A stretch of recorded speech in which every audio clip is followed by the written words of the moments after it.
right, let's open it up.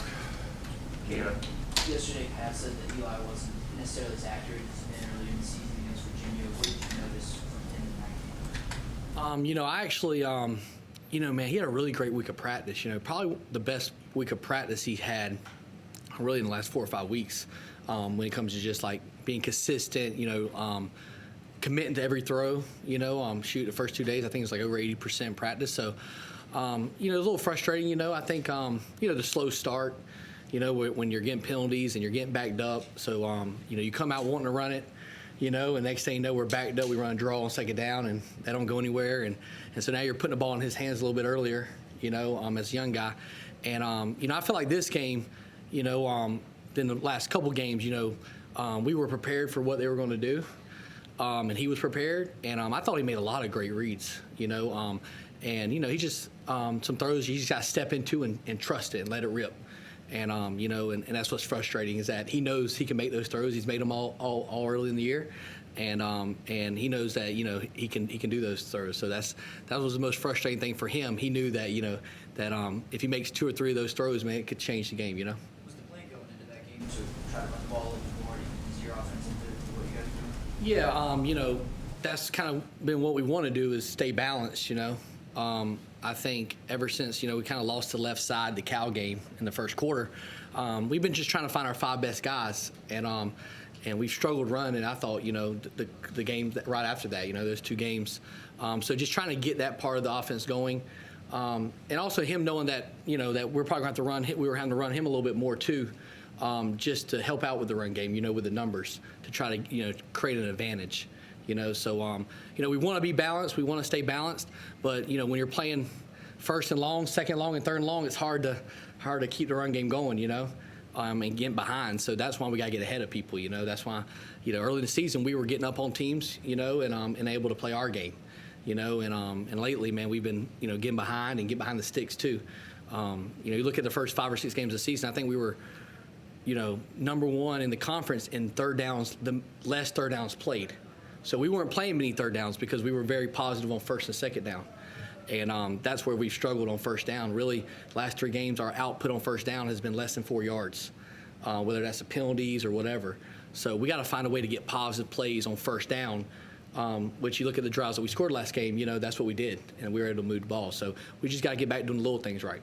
When you made him a starter early in the season in training camp, did you expect days like this? I mean, you have to expect maybe you run maybe the redshirt freshman quarterback? Oh, 100%. Definitely when you don't become the guy until the week of the game, technically. He's still a young kid that he hasn't went through the whole offseason as the guy. As the number 1 guy who's getting all the reps in spring, all the reps in summer, building those reps with the starting receivers. Like he became the guy the week of the first game. So with how hot he was playing, in the second halves of games, and really I thought North Carolina, she almost threw for 400 yards. I thought he played really well that game. When you look at it, as a young kid, defenses are always going to try to figure out, what your strengths and weaknesses are, right? And the one thing that they usually do to young quarterbacks, and I thought he handled it awesome as early in the year, is that they blitz you, right? And he handled the blitz awesome the first 6 games, And then it's like, okay, the blitz isn't really working when you blitz him, right? Because he gets rid of the ball and he makes plays. So now it's like, okay, now he has a whole different mindset of how do I beat the defense when they're playing a million different coverages and dropping 8, right? And so now he's having to take his mental game to another level of playing a quarterback at an efficient, mind level. And he works on it every day. He knows there's things he can work on.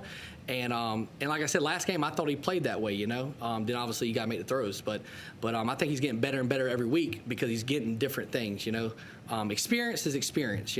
So when you go through a whole off season where you're the guy and you've already gained that experience, another year under his belt, he's going to be even better players because then he'll be able to react to things, and no matter what he sees on film during the week, he will be able to go out there and play fast because he's had the experience of seeing that before. Are you getting it drop 8 more often than not? Yeah, I think ever since the Cal game, you lose Branson and Jacoby the first drive, and Jacoby's, if you go by camp, like him and Branson were playing the best up front during camp. I mean, they were our 2 best linemen during camp. And obviously, I think early in the season, Jacoby's still dealing with an ankle injury. We basically held him out last week just to try to get him 100% healthy. He's been trying to play on it the last 3 games, but we ends up having to take him out in the first quarter, first half, because he ends up re-injuring it. So when you lose the whole left side, and we're trying to find more experienced guys, we're not going to just keep playing the same guys. Because my opinion is we got some tough games coming up, and if we just keep doing the same things over and over again, we're not going to get any better. So, we're giving some guys some chances that haven't played a lot of football. They don't have a lot of experience. A lot of these guys, like Isaiah, first game ever playing in college football, really, last game. To me, we got to find our 5 best guys right now with what we're going through with the injuries. And that's what we're trying to do right now. We're going to try to find our 5 best. And as an offensive line, man, you got to be cohesive. Cohesiveness matters.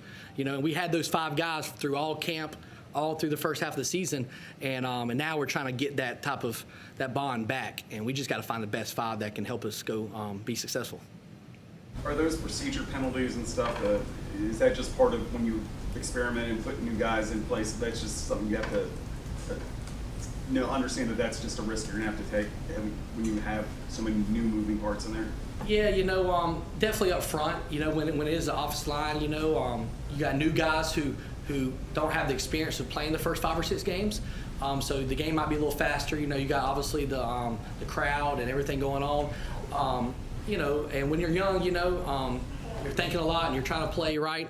So, some of the guys have been playing, that came in and played, it's their first time playing, like Enos and them. So they're having to grow up fast, and be able to calm down and play at a high level. But now the receiver stuff is not acceptable. We weren't doing that early in the year. And that's last game, that was what was frustrating for me, was we weren't focused in that part. We haven't had any illegal formations hardly, like jumping off sides at the skill player positions. We weren't doing that early in the year. And I think that's the stuff that we got to fix, because that's just focus. Definitely for a bunch of vets that we were playing, those vets can't be doing that stuff. Did the drops that the receivers have had, those kind of fall into the same category and not focus? We had more drops last game than we've had probably all year combined, which is frustrating. And now some of them got negative, didn't matter because of the penalties. But if we don't get those penalties, a couple of those could have been explosive plays, like a touchdown, and then the first drive we hit, Raphael down the sideline. We've got to focus, and we've got to start faster. We can't worry about getting a rhythm. The way to get in a rhythm is do the little things right. And we got to go out there and make plays early in the games and give ourselves confidence. Definitely when you got a young quarterback and a bunch of new linemen, that we're trying to figure out, like we got to create confidence early in games. And so I got to find ways, whether it's easy throws or easier ways to get positive plays so we can get confidence. Because once we get first downs, I feel like we play with confidence, But we can't have that, not with the group that we have. They're too talented. And they work too hard. Those guys that did drop some balls, they stay after practice every day and catch balls. So that's the most frustrating thing. It's not like they're not putting the work in. So, but I think they'll come back this week, and I think they're going to make those plays. There might have been some extenuating circumstances, but you probably didn't expect the delay game penalty that you had on Saturday. Yeah, that was second half. Obviously, Nate's first time playing in a game, right? I'll take that one. I was we had a play call on, and I want to change protection for him. And obviously the certain at 15 seconds the thing goes off, right? So trying to get his attention to the sideline to change the protection. He's just got to also look at the clock and run up there and get it changed. So we actually worked on that today. We had one of those times where, hey, you got to make sure be ready to change protection when we're trying to get the right protection to help the line out. Are you still going fast like you were doing earlier in the season? We're trying to. You can't go fast when you're getting negative plays and penalties, right? The clock stops. You're backed up on the sticks, right? Then you don't want to put the line and put the quarterback in a bad situation by going fast when your defenses are pinning their ears back and rushing the quarterback. Now, a couple of times last week, we got a first down and then injuries happened on the other team, right? So they kind of stopped us from getting in rhythm and going fast, which was, I guess it happened, That's college football, right? But it's on us, man. If we get positive plays, we can play fast. Whether it's 3 yards, 4 yards, even if it's 2 yards, right? But what we can't have is penalties and a 2-yard loss or a 5-yard loss, right? You can't play in rhythm. You're never going to be able to play fast. So another thing is sometimes we're not playing as fast because we're trying to help the quarterback out a little bit with all the different coverages we're getting. I think it's a sign of respect. When you got teams that are really talented like SMU, to come out there that played a lot of man versus a lot of other people against Duke all game, and they play versus us, and they're playing a lot of zone coverage, drop 8. That means they respect our players. That means they respect our quarterback, and they respect our scheme, throwing the ball down the field. So last game, there were some times where we shifted more and didn't motion as fast, just so we can give a picture to the quarterback, so to see what coverage they were in. But and I thought he did a great job of seeing what coverage it was and trying to execute. Do you feel like, as some of the offensive struggles over the past few weeks have sort of mounted, you feel like guys, particularly Eli, but the whole offense, start pressing a little bit, trying to solve all the issues in one play? I think of the pass that he threw in the dirt at Konate, where he seemed to be open. Did you feel like he just looked at that like, I've got to make this play, and then he puts it in the dirt? 100%. I think when you're young, man, and you had the success that he has, think about his first 6-7 games is one of the best starts in probably the history of college football. As a redshirt freshman, not many redshirt freshmen have started that well and early in the season, man, and obviously 7-0, and just understand that as a quarterback, nothing's, you're going to have up and downs. Definitely as a young quarterback that don't have a lot of experience, teams are going to try to do things that they don't think that you don't do well, and things that they maybe need to try to see if it works, right? And so, him just understand that I don't have to make every play. I feel like sometimes, when you have a big game like he had, now it feels like, okay, put the ball in my hands, just let me go win the game, right? And sometimes you got to understand that, you got to beat the defense with your mind, and you got to be willing to just be patient. We talk about patience all the time in our room, right? Really good quarterbacks, man, they play in a rhythm, they don't hold on to the ball, and they're patient.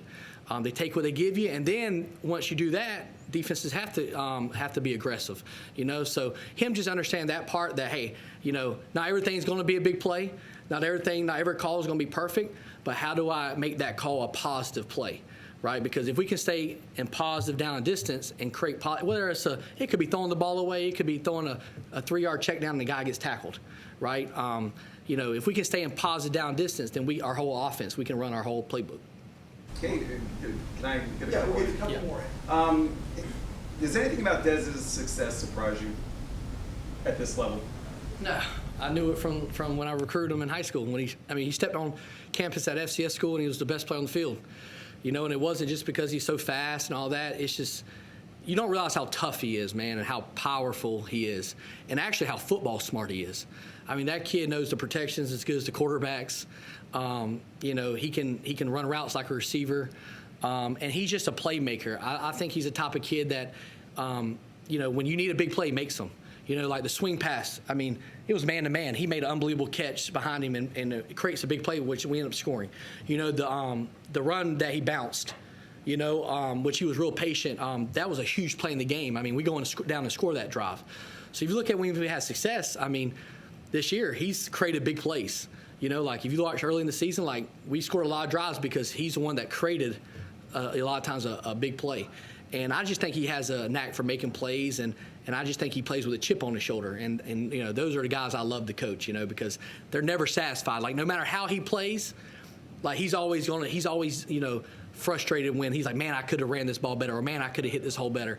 And now up front, sometimes, we talk about running the football, but there was a time where we gave him the ball last game, which I think was going to be a big run on 3rd and short, and we whiffed up front, which made him bounce it to the front side, and we got a negative run. Like if we just stay a hat on a hat there, he probably creates another big run for a touchdown, in my opinion. So, he's one of those kids, though. He never makes excuses. He just says, hey, I got to do better, and that's what I like about him. You mentioned, and forgive me for not being that well versed in Western Carolina's history. But with the portal, and I asked Pat this, has the portal dried up opportunities for FCS guys? Are there fewer ones to go make the leap that Dez has made just because if I want to go get a depth guy or whatever, I can get like the backup guard at school X from Conference Y as opposed to maybe going down to FCS and developing a guy? Yeah, I just think it depends on what you're looking for. I think there's players everywhere. It don't matter what level you play at. I was at Division II, and we had 6 guys go to NFL from Division II school.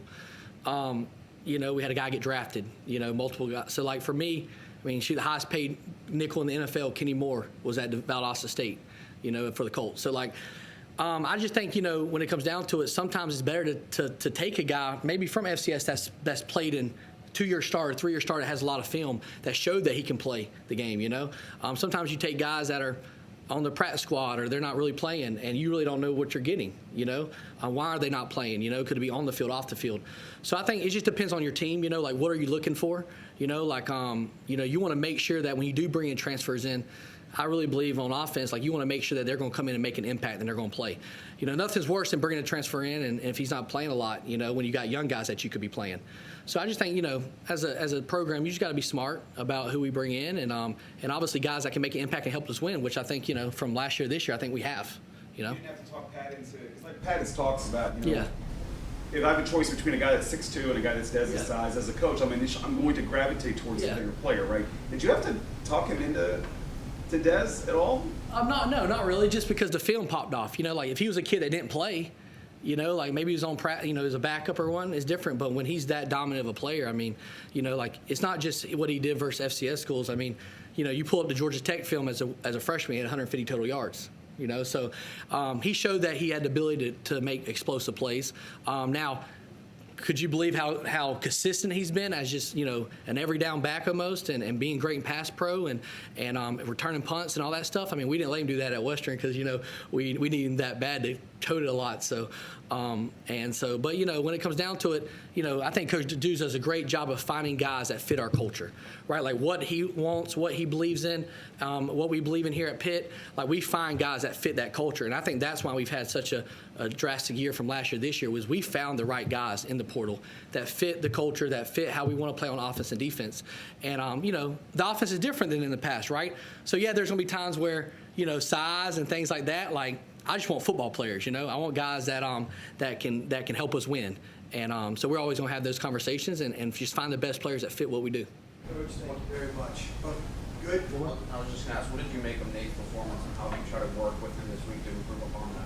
Yeah, I mean, I thought, you know, once he got settled down, I thought he played really well. We had a couple drops when he was in there. I think the first pick that he had, he'd want to have back. I mean, you're talking about he was really frustrated because we got the perfect look, the perfect play, and he knew it, he saw it, and he knew he was just late. You know, like if he just throws that ball earlier down the middle of the field, we have what we wanted there to Raphael. He was open down the middle of the field. We just threw it late. And he knew that, you know, and that's the great thing about Nate is that, you know, he's a smart football kid. He knew that he was late. And I told him, hey, if you're late, just check the ball down because we had the tight end open too. So, you know, the great thing about Nate, he learned from it throughout the game. He took, you know, we went down and scored when we needed to get us back in the game. And the 2-point play obviously was a great play too by him by finding Gavin in the back of the end zone. You know, obviously didn't count. But, you know, just for him, he's a guy who, you know, he don't get a lot of the reps during the week, you know. So for him, with the game plan stuff that we had in, you know, we try to keep it a little bit more simpler when he was in there just because he didn't get those reps, you know. So, you know, and that kind of, you know, shrinks your playbook a little bit of what you can call. But for him, man, he's a type of kid that he's a process-driven kid. So, you know, the more reps he gets, you know, the better he's going to play because he needs those reps. Coach, thank you very much. Appreciate y'all.